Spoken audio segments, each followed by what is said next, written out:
Good morning everyone. आज हम अपना न्यू टॉपिक स्टार्ट कर रहे हैं। इससे पहले वाले लेक्चर में और वीडियो में मैंने आपको बताया था कि कैपिटल गेन हमारा ओवर हो गया और हम नेक्स्ट लेक्चर में हम नए इनकम की हेड के साथ मिलेंगे। तो आज हमारा इनकम का हेड है इनकम फ्रॉम अदर सोर्सेज। ये इनकम का वैसे तो अगर सीक्वेंस में काउंट करें तो ये इनकम का 5th हेड होता है, लेकिन जिस सीक्वेंस में मैं आपको पढ़ा रही हूँ उस सीक्वेंस में ये इनकम का 4th हेड है, क्योंकि मैंने सैलरी हेड अभी आपको छोड़ रखा है। सैलरी हेड हम उससे लास्ट में पढ़ेंगे। तो स्टडी के कंपैरिजन में ये 4th हेड है, लेकिन अगर हम इनकम के हेड की बात करें तो ये 5th नंबर का हेड है, इनकम फ्रॉम अदर सोर्सेज। तो इनकम फ्रॉम अदर सोर्सेज के मीनिंग्स क्या होती है? वो इनकम जो इनकम हमारी इनकम फ्रॉम सैलरी में नहीं आती। फर्स्टली जो इनकम हमारी इनकम फ्रॉम सैलरी में नहीं आती। सैलरी की इनकम आपको पता थी कि अगर कोई भी इंडिविजुअल किसी भी पर्सन के अंडर में वर्क करता है, यानी एम्प्लॉय और एम्प्लॉयर का रिलेशनशिप होता है, और एम्प्लॉय की फॉर्म में उसे उसका एम्प्लॉयर जो कुछ भी मॉनेटरी और नॉन मॉनेटरी बेनिफिट्स देता है वो हमारी इनकम फ्रॉम सैलरी कहलाती है। सेकेंड हेड था इनकम फ्रॉम हाउस प्रॉपर्टी। हमारे पास अपनी कोई एसेंशियल एसेट्स है जो हमारे नाम पे रजिस्टर है, उस प्रॉपर्टी को अगर हम रेंट पर उठा रहे हैं उससे जो इनकम हो रही है वो इनकम फ्रॉम हाउस प्रॉपर्टी होती है। Third is business and profession. अगर कोई भी इंडिविजुअल कोई बिजनेस कर रहा है या कोई प्रोफेशन कर रहा है उससे जो इससे इनकम हो रही है वो प्रोफेशन की इनकम थी। नंबर 4th इनकम थी capital gain, income from capital gain.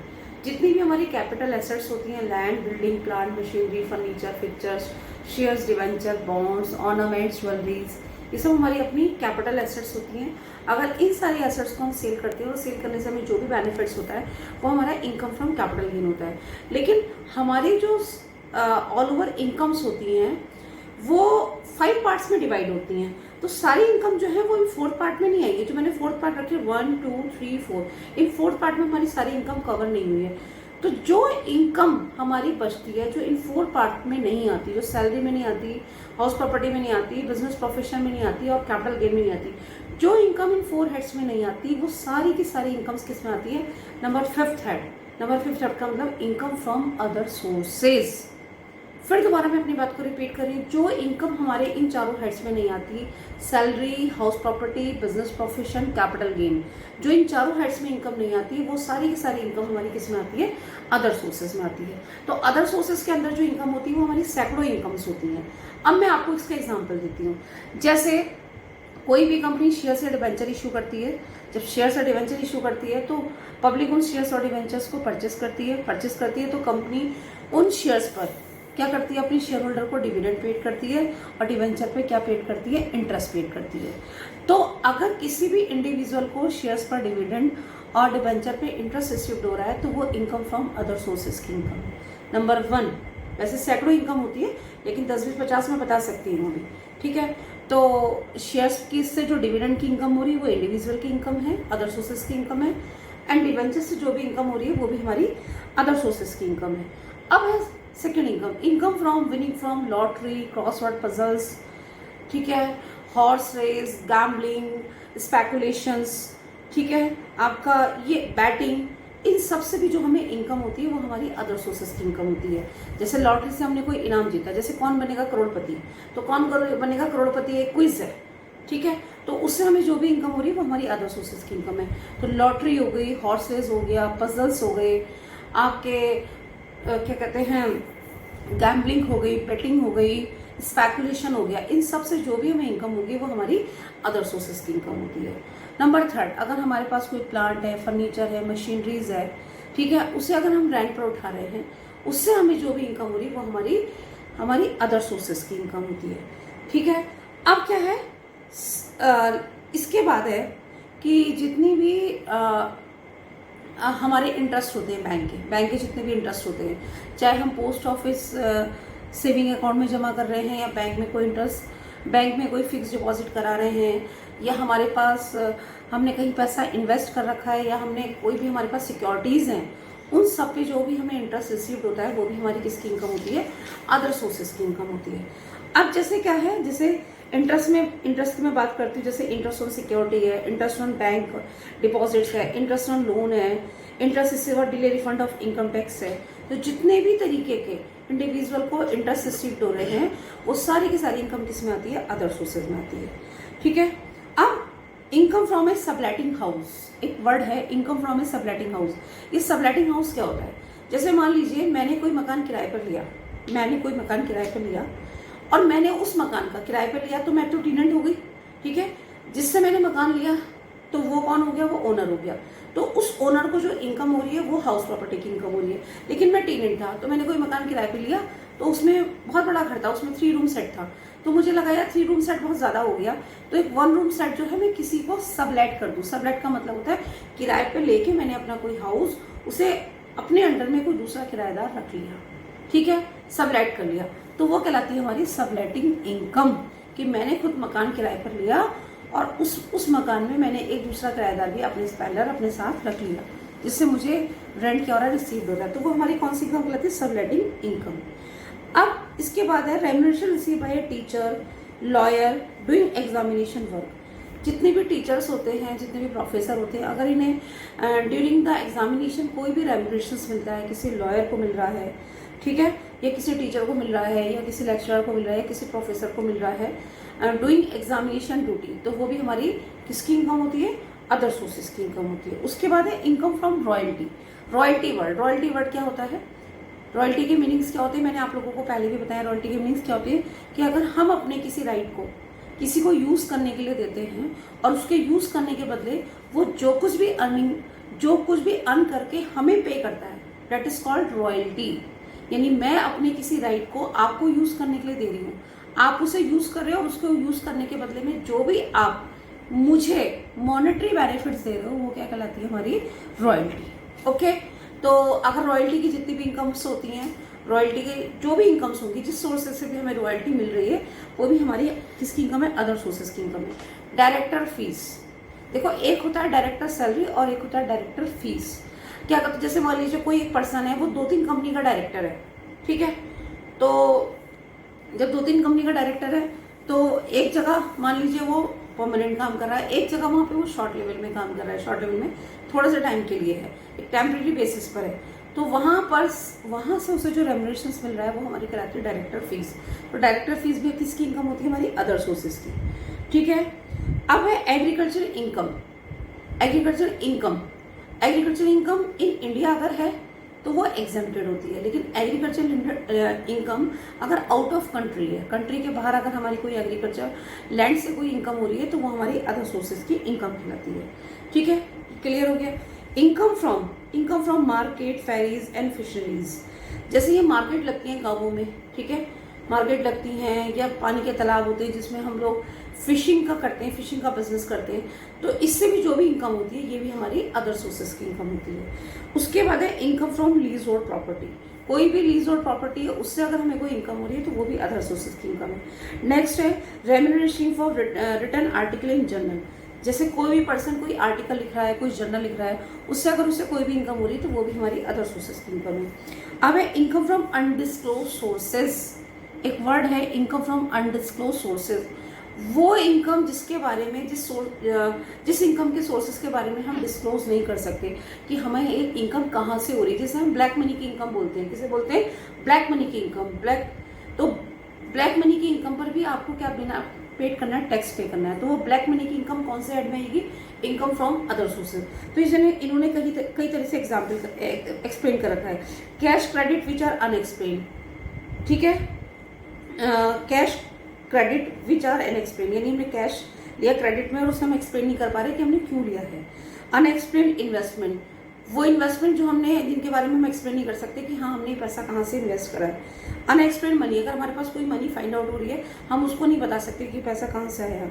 Unexplained expenditure, अगर हम बहुत ज़्यादा एक्सपेंडिचर कर रहे हैं लेकिन हम उन एक्सपेंडिचर को एक्सप्लेन नहीं कर सकते कि हमारे पास इसके लिए पैसा कहाँ से आया है, ठीक है। इसके बाद अगर हमें कहीं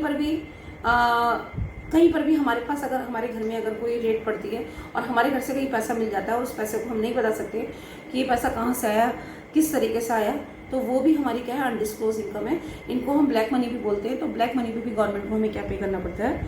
टैक्स पे करना पड़ता है। अब जितने भी ये एमपी और एमएलए होते हैं, जितने भी एमपी एमएलए होते हैं, इनको जो सैलरी मिलती है, ठीक है, तो ये एमपी एमएलए की जो सैलरी है ये भी हमारी किसकी इनकम होती है? अदर सोर्सेज की इनकम होती है। ओके, क्लियर हो गया? रेंट ऑफ ट्रेडमार्क, अगर हम ट्रेडमार्क को रेंट पर दे रहे हैं, ये भी अदर सोर्सेज की इनकम है, ठीक है। उसके बाद है फैमिली पेंशन। फैमिली पेंशन क्या होती है बच्चों? जैसे मान लीजिए कोई एक मेंबर है, ठीक है, वो मेंबर कहीं जॉब करता था लेकिन उसकी डेथ हो गई और उसकी फैमिली को फैमिली पेंशन मिल रही है, तो वो फैमिली पेंशन भी किसकी इनकम होती है? अदर सोर्सेज की इनकम होती है। लेकिन उस पर्सन को अगर पेंशन मिल रही है तो वो इनकम फ्रॉम सैलरी की इनकम होती है, लेकिन उसके बाद अगर उसकी डेथ हो जाती है और उसकी फैमिली को अगर पेंशन मिलती है तो उसे हम फैमिली पेंशन कहते हैं और वो अदर सोर्सेज की इनकम होती है। तो अगर हम बात करें तो सैकड़ों हजारों इनकम है अदर सोर्सेज की, तो मैंने आपको सिर्फ लिमिटेड इनकम्स बताई हैं, ठीक है, कि कौन कौन सी इनकम्स हमारी अदर सोर्सेज में आती है, ठीक है। अब है इसके बाद अब हम बात करते हैं, जैसे जैसे टॉपिक्स आएंगे हम आपको बताते जाएंगे। अभी तो मैंने सिर्फ एक सिंपल तरीके का इंट्रोडक्शन दे रही हूँ, अभी इसमें और भी कुछ और नए टॉपिक आने, उसमें पहले ही एक्सप्लेन करूंगी। अब बात करते हैं हम डिडक्शन की। डिडक्शन क्या होती है? इनकम में से जो छूट हमें टैक्स अथॉरिटी देती है वो कहलाती है डिडक्शन। जो भी इनकम हमने इनकम फ्रॉम अदर सोर्सेज से अर्न करी और उस इनकम में से जो भी हमें छूट इनकम टैक्स अथॉरिटी दे रही है वो कहलाती है डिडक्शन। तो डिडक्शन क्या है? यहाँ पे कोई पर्टिकुलर डिडक्शन नहीं है। यहाँ पे डिडक्शन का मतलब है कि जितनी भी इनकम्स मैंने आपके सामने एक्सप्लेन करी, अगर इन इनकम से रिलेटेड कोई एक्सपेंसेस हम कर रहे हैं, जैसे मान लीजिए मैंने जितनी भी इनकम सबको बताई, जैसे रॉयल्टी की इनकम बताई, ठीक है, तो रॉयल्टी की इनकम बताई, अगर मैंने कोई इंटरेस्ट रिसीव करा, तो इन सारी इनकम को अर्न करने से रिलेटेड अगर मैंने कोई एक्सपेंसेस करा है, जितनी भी इनकम मैं अर्न कर रही हूँ इससे रिलेटेड अगर मैंने कोई एक्सपेंसेस करा है, तो जितना भी एक्सपेंसेस मैंने करा है उन एक्सपेंसेस को हमारी इनकम में से क्या कर दिया जाता है? डिडक्ट कर दिया जाता है। जब इन्हें डिडक्ट कर दिया जाता है तो ये हमारी क्या कहलाती है? डिडक्शन कहलाती है, ठीक है। अब एक वेरी इंपॉर्टेंट बात यह है कि ये मैंने आपको जैसे लिमिटेड इनकम बताई, इसके अलावा भी बहुत सारी इनकम्स होती हैं हमारे बिजनेस, हमारे इनकम फ्रॉम अदर सोर्सेज में, लेकिन वो आती तो इनकम फ्रॉम अदर सोर्सेज का ही पार्ट है, मतलब इनकम फ्रॉम अदर सोर्सेज की इनकम कहलाएंगी, लेकिन वो इनकम टैक्सेबल नहीं होती। उन इनकम को हम बोलते हैं एग्जेम्प्टेड इनकम। एग्जेम्प्टेड का वर्ड तो आप लोग, अब इनकम टैक्स लगभग आपकी 70-80% हो चुकी है, तो एग्जेम्प्टेड का वर्ड तो आपको क्लियर होगा। एग्जेम्प्टेड का मतलब कि इनकम तो वो अदर सोर्सेज की है, लेकिन वो क्या है? टैक्स फ्री है, उस इनकम पर हमें टैक्स पे नहीं करना है। तो ऐसी बहुत सारी जो है एग्जेम्प्टेड इनकम भी होंगी, ओके, यस। तो मैं अभी एग्जेम्प्टेड इनकम की बात कर रही थी। वो कौन कौन सी एग्जेम्प्टेड इनकम्स होती हैं? जो इनकम फ्रॉम अदर सोर्सेज में तो आती है, यानी अदर सोर्सेज की इनकम का पार्ट है वो, लेकिन वो इनकम ऐसी है जिस पर टैक्स अथॉरिटी जो है टैक्स नहीं मांगती है। तो ऐसी बहुत सारी इनकम होती है। जैसे मैं आपको एक एग्जांपल देती हूँ। एग्जांपल ये है कि जैसे मान लीजिए हमने किसी कंपनी के शेयर्स खरीदे, इंडियन कंपनी के शेयर्स खरीदे, तो इंडियन कंपनी के शेयर्स पर जो भी हमें डिविडेंड मिल रहा है तो उस डिविडेंड की इनकम एग्जेम्प्टेड होगी। लेकिन अगर हमने किसी फॉरेन कंपनी के शेयर्स खरीदे, उस पर अगर हमें कोई डिविडेंड मिल रहा है तो वो डिविडेंड हमारा क्या होगा? टैक्सेबल होगा। ओके, क्लियर हो गई?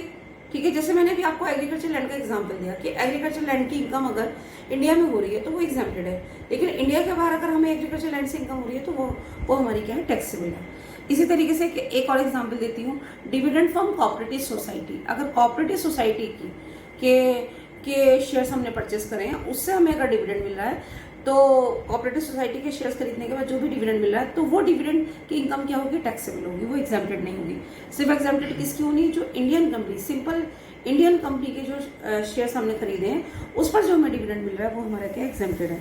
अब कुछ सिक्योरिटीज और कुछ इंटरेस्ट हैं जिस पर हमें जो है इनकम होती तो है, लेकिन वो इनकम हमारी क्या होती है? एग्जेम्प्टेड होती है। तो वो मैं आपको एक्सप्लेन करने जा रही हूँ, थोड़ा सा बुक में ही एक्सप्लेन करूंगी। बुक में सब ये मार्क हुआ है, ठीक है। तो ज़रा आप सबके पास बुक में है, वैसे मैं इसकी PDF भी भेजूंगी। हो सकता है बहुत सारे बच्चों के पास बुक्स ना हो, परचेज नहीं करी, क्योंकि बच्चे बहुत डिले करते हैं। क्योंकि जब तक मैंने आपकी क्लास ली तो क्लास में बहुत सारे बच्चों के पास बुक नहीं थी। कोई फायदा नहीं है। देखिए, यस, तो मैं आपको बता रही हूँ कि कौन कौन सी ऐसी इनकम्स हैं जो हमारी एग्जेम्प्टेड इनकम है, जिस पर जो हमारी इनकम फ्रॉम अदर सोर्सेज का पार्ट तो है, लेकिन क्या है कि वो इनकम हमारी क्या है? एग्जेम्प्टेड है। देखो, सबसे पहले है टैक्स फ्री गवर्नमेंट सिक्योरिटीज़, अगर हमने टैक्स फ्री गवर्नमेंट सिक्योरिटीज़ पर अपना कोई इन्वेस्टमेंट करा है, अपना पैसा कोई इन्वेस्टमेंट करा है, तो उससे जो भी हमें इंटरेस्ट रिसीव्ड होगा वो हमारा क्या होगा, एग्जेम्प्टेड होगा। अब इसके नीचे एक वर्ड लिखा हुआ है, interest on the following securities, bond, deposits etcetera is fully exempted from tax. यानी ये जो नीचे जो इनकम होगी, इन सारी ये इनकम हमारी अदर सोर्सेज की इनकम तो कहलाएगी, लेकिन इन सारी सिक्योरिटीज़ पर, बॉन्ड्स पर, डिपॉजिट्स पर जो भी हमें इंटरेस्ट रिसीव होगा वो एग्जेम्प्टेड होगा। जैसे यहाँ पे एक लिखा है for all SSC. For all SSC का मतलब है चाहे आप इंडिविजुअल हैं, चाहे आप एचयूएफ हैं, चाहे आप फर्म हैं, चाहे आप कोऑपरेटिव सोसाइटी है, चाहे आप कंपनी है। तो अभी हम बात कर रहे हैं सिर्फ इंडिविजुअल की। हम किसकी इनकम कैलकुलेट कर रहे हैं, इंडिविजुअल की इनकम कैलकुलेट कर रहे हैं। तो देखो 12 years national saving annuity certificate, अगर हमने कोई भी 12 year national saving annuity certificate purchase करा है, उसमें इन्वेस्टमेंट करा है, तो उससे जो भी इंटरेस्ट हमें रिसीव्ड होगा वो एग्जेम्प्टेड है। नेशनल डिफेंस गोल्ड बॉन्ड 1980, अगर हमने उसमें इन्वेस्टमेंट करा है, उससे इंटरेस्ट मिल रहा है तो वो एग्जेम्प्टेड है। Special barrier bond, special barrier bond में इन्वेस्टमेंट करा है तो एग्जेम्प्टेड है। Treasury saving deposit certificate 10 years, इसमें इन्वेस्टमेंट करा है, इससे जो इंटरेस्ट मिल रहा है वो एग्जेम्प्टेड होगा। तो ये इनकम अगर आपकी क्वेश्चन में आती है तो आपको ये चीज़ याद होनी चाहिए कि इन सब पर अगर हमने कोई भी इन्वेस्टमेंट करा है तो वो इन्वेस्टमेंट हमारा क्या होगा, उस इन्वेस्टमेंट पर जो भी इंटरेस्ट रिसीव्ड होगा वो हमारा एग्जेम्प्टेड होगा। नेक्स्ट है जैसे post office cash certificate 5 years, इस पर अगर इन्वेस्टमेंट करा है इससे इंटरेस्ट मिलेगा तो वो भी एग्जेम्प्ट है। National plan certificates, national plan saving certificate, post office national saving certificate, इन सब पे अगर हमने कोई भी इन्वेस्टमेंट करा है उस पर जो इंटरेस्ट होगा वो एग्जेम्प्टेड होगा। तो ये सब लर्न करने की चीज़ें हैं। Post office saving bank account, post office saving bank account में अगर हम कोई भी अमाउंट क्या करते हैं, डिपॉजिट करते हैं, तो इस डिपॉजिट में कहाँ तक इंटरेस्ट लगेगा और कहाँ तक इंटरेस्ट पर टैक्स नहीं लगेगा वो लिखा हुआ है। देखो इंडिविजुअल अकाउंट है तो मैक्सिमम एग्जाम्पशन लिमिट कितनी है, 3,500। अगर 3,500 तक का इंटरेस्ट है तो वो एग्जेम्प्टेड होगा अगर हमारा इंडिविजुअल अकाउंट है। अगर हमारा जॉइंट अकाउंट है तो अगर हमने सेविंग बैंक अकाउंट में कोई भी डिपॉजिट करी है और उसका इंटरेस्ट 7,000 है, मैक्सिमम एग्जाम्पशन लिमिट 7,000 है। जॉइंट अकाउंट है हमारा, उसमें हमने सेविंग पोस्ट ऑफिस में बैंक अकाउंट में पैसा जमा करा है और उससे हमें 7,000 इंटरेस्ट मिल रहा है, तो वो हमारा क्या होगा, एग्जेम्प्टेड होगा। अब क्या कह रहा है, post office cumulative time deposit account, fixed deposit scheme governed by government security certificate, fixed deposit rule 1986, fixed deposit scheme governed by post office rules 1968, special deposit scheme, public account in post office up to 5,000, यानी public account in post office में अगर हमने कोई भी deposit करा है तो 5,000 रुपये तक का इंटरेस्ट हमारा क्या होगा, एग्जेम्प्टेड होगा। Gold deposit bond, bond issue by local authorities and specify by the central government, इन सब में अगर हमने कोई भी इन्वेस्टमेंट करा है, ये जितने भी पॉइंट्स मैंने आपके पढ़े हैं, अगर ये हमारे क्वेश्चन में आते हैं तो आपको ये लर्न होने चाहिए कि इनसे जो भी इंटरेस्ट हमें मिल रहा है वो हमारा क्या होगा, एग्जेम्प्टेड होगा। ओके, क्लियर है ये बात। अब जो है, अब मैं नेक्स्ट इसी में अंदर एक टॉपिक को और बताना चाह रही हूँ। अब ये मैंने आपको सारे के सारे इंटरेस्ट और ये इंटरेस्ट हमें कहाँ से मिल रहे हैं, जो भी हम इन्वेस्टमेंट कर रहे हैं, तो ये सारे इन्वेस्टमेंट पर जो भी हमें इंटरेस्ट रिसीव हो रहा है वो हमारा एग्जेम्प्टेड है। अब मैंने अभी आपको कुछ इनकम बताई थी, जैसे लॉटरी की इनकम बताई थी, जैसे मैंने लॉटरी की इनकम हो रही है, हमें हॉर्स रेस से इनकम हो रही है, क्रॉसवर्ड पजल से इनकम हो रही है, बैटिंग से इनकम हो रही है, गैम्बलिंग से इनकम हो रही है, आपकी स्पेकुलेशन से इनकम हो रही है। तो बच्चों एक्चुअली में क्या है, जैसे मैं आपसे बात करती हूँ, लॉटरी की बात करती हूँ, तो लॉटरी की क्या इनकम क्या होती है, दो तरीके से होती है। एक तो होती है ग्रॉस इनकम और एक होती है नेट इनकम। जैसे कौन बनेगा करोड़पति है, आपने 1 करोड़ रुपए जीते तो ये विनिंग हो गया, लेकिन आपके हाथ में एक्चुअल में कितना कैश आएगा तो वो कहलाती है नेट इनकम।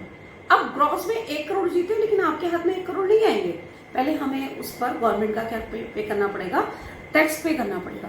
तो मान लीजिए आपके पास 70 लाख आते हैं, 30 लाख जो हैं वो टैक्स में चले जाते हैं, तो 70 लाख जो है वो नेट विनिंग हो गई और आपके 1 करोड़ जो हो गए वो ग्रॉस विनिंग हो गई। तो हमेशा जब भी हम अपनी इनकम फ्रॉम अदर सोर्सेज में इनकम कैलकुलेट करेंगे, winning from lottery, horse race, crossword puzzles, तो हम हमेशा अपनी इनकम फ्रॉम अदर सोर्सेज में हमेशा ग्रॉस इनकम लेते हैं। ग्रॉस इनकम का मतलब हमने कितने जीते, तो जीते कितने, 1 करोड़, मिले कितने हमें, 70 लाख, ठीक है। तो कभी कभी क्वेश्चन में लिखा होता है कि विनिंग फ्रॉम लॉटरी, कभी कभी लिखा होता है विनिंग फ्रॉम लॉटरी नेट। तो जो नेट वाला होगा उसे आपको क्या करना पड़ेगा, ग्रॉस अप करना पड़ेगा। ओके, जहां पे ग्रॉस अप लिखा है वहां पे हमें कोई प्रॉब्लम नहीं है। तो इस तरीके के पॉइंट भी हमारे पास आएंगे, तो हमें उन्हें सॉल्व करना पड़ेगा। देखो, इनकम फ्रॉम अदर सोर्सेज का कोई पर्टिकुलर फॉर्मेट तो नहीं है, लेकिन मैंने ये अपनी तरफ से तैयार करा है फॉर्मेट। आपको कहीं मिलेगा नहीं, क्योंकि थोड़ा सा ये फॉर्मेट आप लोग अपने दिमाग में रख लोगे तो आपको पता लगेगा कि हम लोगों को क्वेश्चन किस तरीके से सॉल्व करने हैं। सबसे इंपॉर्टेंट बात क्या है इस चैप्टर की, सबसे इंपॉर्टेंट बात ये है कि इनकम फ्रॉम अदर सोर्सेज में कुछ नहीं करना है। जो भी इनकम फ्रॉम अदर सोर्सेज की इनकम है, उन सारी इनकम का सिर्फ टोटल करना है, सारी इनकम का टोटल करना है। और टोटल करने के बाद उन इनकम से रिलेटेड जो भी एक्सपेंसेस हैं वो एज ए डिडक्शन हो जाएगी, उन्हें आप माइनस कर दीजिए, तो हमारी टैक्सेबल इनकम फ्रॉम क्या आ जाएगी, अदर सोर्सेज आ जाएगी। सिर्फ इतनी सी बात है। आपको लग रहा है जैसे आपके सामने क्वेश्चन है, उस क्वेश्चन में लग रहा है आपको डिविडेंड की इनकम दे रखी है, इंटरेस्ट ऑन बैंक डिपॉजिट की इनकम दे रखी है, आपको रॉयल्टी की इनकम दे रखी है, आपको एग्रीकल्चर लैंड की इनकम दे रखी है, तो लाइन से आप इनको लिख के ऐड कर दो। ठीक है, ऐड करने के बाद इनसे रिलेटेड कोई एक्सपेंसेस हो उन्हें माइनस कर दो, तो हमारी इनकम फ्रॉम अदर सोर्सेज की इनकम निकल गई। बहुत इजी है। अब तक जितने भी हेड आपने पढ़े उसमें सबसे इजी हेड ये है, लेकिन आपको ये पता होना चाहिए कि ये क्या हमारी इनकम फ्रॉम अदर सोर्सेज की इनकम है या नहीं। तो मैंने आपको बता दिया, जो इनकम सैलरी में नहीं आ रही, जो income business profession house property में नहीं आ रही, बिजनेस प्रोफेशन में नहीं आ रही और कैपिटल गेन में नहीं आ रही, तो वो सारी इनकम किस में आती है, अदर सोर्सेज में। ओके, तो अब मैं इसका फॉर्मेट एक्सप्लेन कर रही हूँ, आप सब लोग इसको देखिए क्या कह रहा है फॉर्मेट। फॉर्मेट ये कह रहा है, देखिए, income from other sources, format of income from other sources, तो वही पर्टिकुलर अमाउंट। ओके, सबसे पहले income from agriculture land outside India. Agriculture land की इनकम जो आउटसाइड इंडिया है वो अगर हमें दे रखी है तो यहाँ हमने उसे आउटर कॉलम में लिख दिया। इनकम फ्रॉम रॉयल्टी, अगर हमें रॉयल्टी की इनकम हो रही है, रॉयल्टी की इनकम कहाँ से होती है, आप रॉयल्टी की इनकम कोल माइन से भी होती है, स्टोन क्रशर से भी होती है, आपके अगर मैंने कोई बुक्स लिखी है वहाँ से भी होती है रॉयल्टी की इनकम। अगर मैं कोई सिंगर हूँ तो मैंने अगर कोई सॉन्ग क्या करा है, सिंगिंग करा है, तो उससे भी मुझे क्या होती है, रॉयल्टी की इनकम होती है। उसके बाद है income from land use for market. अगर हमारे पास कोई लैंड खाली पड़ी है उसे हम मार्केट के फॉर्म में यूज करते हैं, मार्केट के फॉर्म में जैसे बाजार लगते हैं, तो वो भी हमारी अदर सोर्सेज की इनकम है। Income from foreign dividend, foreign dividend का मतलब है कि फॉरेन कंपनी के शेयर्स हमने अगर परचेस कर रखे हैं, तो फॉरेन कंपनी के शेयर्स अगर हमने परचेस कर रखे हैं, उससे जो भी इनकम हो रही है वो हमारी अदर सोर्सेज की इनकम है। Salary as a member of parliament, तो मैंने यहाँ पे salary of member of parliament लिखा है, लेकिन आप इसे एमपी और एमएलए दोनों की सैलरी एज्यूम करना। जितने भी हमारे एमपी और एमएलए होते हैं, इनसे अगर हमें कोई भी इनको अगर कोई भी सैलरी रिसीव्ड होती है तो वो भी हमारी अदर सोर्सेज की इनकम होती है। लेकिन अगर एमपी एमएलए को कोई डेली अलाउंस मिल रहा है, एक वर्ड होगा डेली अलाउंस, तो वो डेली अलाउंस क्या है तो अदर सोर्सेज की इनकम डेली अलाउंस, लेकिन वो इनकम क्या होती है, एग्जैम्प्टेड होती है। फिर दोबारा मेरी बात को समझिए कि बहुत सारी इनकम अदर सोर्सेज के अंदर आती हैं, ठीक है, लेकिन वो इनकम टैक्स अथॉरिटी की तरफ से क्या है, टैक्स फ्री है। उन इनकम को हमें उन इनकम पे हमें कोई टैक्स नहीं पे करना, यानी अदर सोर्सेज की इनकम कहलाएंगी लेकिन एग्जेम्प्टेड इनकम होगी। अब जैसे ये एमपी एमएलए की जो सैलरी है ये टैक्सेबल इनकम है अदर सोर्सेज की, लेकिन एमपी एमएलए को अगर डेली अलाउंस मिल रहा है तो वो किसकी इनकम है, अब वो एग्जेम्प्टेड इनकम है। आगे है डिविडेंड फॉर्म में कोऑपरेटिव सोसाइटी, अगर कोऑपरेटिव सोसाइटी का डिविडेंड मिल रहा है ये भी हमारी इनकम है। इंटरेस्ट ऑन फिक्स डिपॉजिट को फिक्स डिपॉजिट का उसकी income. Winning from crossword puzzles, horses, lotteries, card game, batting, ये भी हमारी अदर सोर्स की इनकम है। इनकम फ्रॉम सबलेटिंग हाउस ये आ गया। इनकम फ्रॉम एग्जामिनरशिप ये आ गया। इंटरेस्ट ऑन सिक्योरिटी की इनकम आ गया। Income from rent of plant, machinery, furniture ये आ गया हमारा। इनकम फ्रॉम फैमिली पेंशन ये आ गया हमारा, फैमिली पेंशन। तो मैंने ये लिमिटेड इनकम लिख दी, लेकिन उससे पहले मैंने जितनी भी इनकम आपको एक्सप्लेन कर रखी है सब फॉर्मेट के अंदर आती है, ठीक है। थोड़ा सा आपको एक आइडिया होगा कि इस तरीके से हमें क्वेश्चन को सॉल्व करना है कि जैसे जैसे हमें इनकम दे रखी है उन सारी इनकम का हमें टोटल करना है। हमने यहाँ टोटल कर दिया और इसके आगे मैंने एटीसी लिखा है, एब्स्ट्रैक्टर लिख रखा है, यानी और भी बहुत सारी इनकम्स होती हैं जो मैंने भी आपको एक्सप्लेन करी, बुक में भी दे रखी है, ठीक है। इन जो भी इनकम है सबका हमने टोटल कर दिया, टोटल इनकम आ गया। अब मैंने यहाँ लिखा है वर्ड डिडक्शन और एक उसमें डिडक्शन का कोई स्पेशली स्पेसिफिक डिडक्शन नहीं मैंने बता रखी है, सिर्फ मैंने इतनी सी बात लिखी है, related expenses of above item. जितने भी अबव आइटम्स हैं इससे रिलेटेड अगर कोई भी एक्सपेंसेस है, यानी इन सारी इनकम को अर्न करने से रिलेटेड अगर कोई भी हमारा एक्सपेंसेस हो रहा है, इन सारी इनकम को अर्न करने से रिलेटेड अगर हमें कोई भी एक्सपेंसेस हो रहा है तो वो इनकम हमारे, वो एक्सपेंसेस जो है वो हमारे डिडक्शन कहलाएगा। जैसे रॉयल्टी अर्न करने के लिए मैंने कोई एक्सपेंसेस करा तो वो हमारे डिडक्शन कहलाएगा। अगर मैंने कोई सबलेटिंग हाउस, अपने हाउस को सबलेट करा, जैसे मैंने कोई किराए पे मकान लिया और उसे सबलेट करा, तो मैं भी तो किराया पे करूंगी ना, मैंने भी तो किराए पे मकान लिया तो मैं भी तो किराए पे करूंगी। तो जो मैंने पार्ट किराए पर दे रखा है उस पार्ट का जितना किराया मैं खुद पे कर रही हूँ ओनर को, तो वो मेरा एक्सपेंसेस है। तो एक्सपेंसेस है तो इसका मतलब वो किस फॉर्म में उसको हम लोग प्रेजेंट करेंगे, डिडक्शन के फॉर्म में करेंगे। अगर मैंने बैंक से कोई भी इंटरेस्ट रिसीव करा है, उस इंटरेस्ट को रिसीव करने में मैंने कोई कलेक्शन चार्जेस वगैरह पे करने पड़े तो वो भी मेरा रिडक्शन कहलाएगा। तो जितने भी मैंने आपको यहाँ पे आइटम्स लिख रखे हैं, जितनी भी मैंने इनकम्स लिख रखी है, आइटम का मतलब जितनी भी इनकम्स लिख रखी हैं, इस इनकम को अर्न करने से रिलेटेड अगर मैंने कोई भी एक्सपेंसेस करा है वो हमारी इनकम फ्रॉम अदर सोर्सेज की क्या कहलाएगी, डिडक्शन कहलाएगी। ओके, तो हम उस डिडक्शन को माइनस कर देंगे। माइनस करने के बाद जो ये वैल्यू आएगी, जो मैंने एरो बना के कर रखी है, इसे बोलेंगे taxable income from other sources. क्या बोलेंगे इसे, taxable income from other sources. फिर दोबारा मेरी बात को समझ लीजिए, वो इनकम जो चारों हेड में नहीं आती, salary, house property, business profession, capital gain, वो सारी की सारी इनकम किस में आती है, अदर सोर्सेज में। तो बहुत सारी सैकड़ों हजारों इनकम है अदर सोर्सेज में, सिर्फ आपको उसे याद रखना है कि कौन कौन सी इनकम है। वो इनकम अगर आपको क्वेश्चन में दे रखी है, उन सारी इनकम्स का टोटल करिए और उससे रिलेटेड एक्सपेंसेस माइनस कर दीजिए, हमारी taxable income from other sources क्या हो जाएगी, कैलकुलेट हो जाएगी। लेकिन आपको इतना याद रखना है कि बहुत सारी इनकम अदर सोर्सेज की इनकम होती हैं, लेकिन उस पर हमें टैक्स पे नहीं करना होता। वो हमारी कौन सी इनकम होती है, एग्जेम्प्टेड इनकम। तो एग्जेम्प्टेड इनकम भी आपको पता होनी चाहिए। तो ये मेरा आज इनकम फ्रॉम अदर सोर्सेज का इंट्रोडक्शन था। नेक्स्ट टॉपिक में या नेक्स्ट क्लास में मैं आपको इसकी एक्सरसाइज कराऊंगी। ओके, और एक्सरसाइज में कम से कम 3-4 क्वेश्चंस कराऊंगी इकट्ठे। ऐसा नहीं कि 1-2 क्वेश्चन कराऊंगी, हर क्वेश्चन में नई बात होगी, हर क्वेश्चन में ईच एंड एवरी। तो हो सकता है इसके बाद वाली जो क्लास है वो हमारी काफी लंबी बैठे। मैं चाहती तो अभी क्वेश्चन आपको करा सकती हूँ, लेकिन जितना भी मैंने इंट्रोडक्शन कराया है वो जरा आपके लिए ज्यादा इंपॉर्टेंट है। तो आप इस इंट्रोडक्शन को देखिए, रिपीट करिए। कल को मैं एक PDF भी डालूंगी इसके पैरेलल, ठीक है। उसके बाद मैं नेक्स्ट क्लास जो है वो एक्सरसाइज की लूंगी। और इनकम फ्रॉम अदर सोर्स का क्वेश्चन जरूर आता है, 100% आता है। हाउस प्रॉपर्टी हो गया, इनकम फ्रॉम अदर सोर्सेज हो गया, सैलरी हो गया, इनका क्वेश्चन बहुत ज्यादा आते हैं। सैलरी हेड मैंने इसलिए नहीं पढ़ाया आपको पहले, क्योंकि सैलरी हेड सबसे बड़ा हेड है। अगर आप सैलरी हेड पढ़ते तो शायद आप इनकम टैक्स कभी नहीं पढ़ पाते, क्योंकि वो इतना टफ है। उसमें तो हर लेक्चर में एक नया पॉइंट होगा, हर लेक्चर में एक नया पॉइंट होगा। मैं आज क्या समझा रही हूँ, और उसमें बहुत सारा थियोरेटिकल पार्ट भी है, ठीक है। तो okay, thank you very much, and next lecture में हम लोग मिलते हैं। Okay, bye.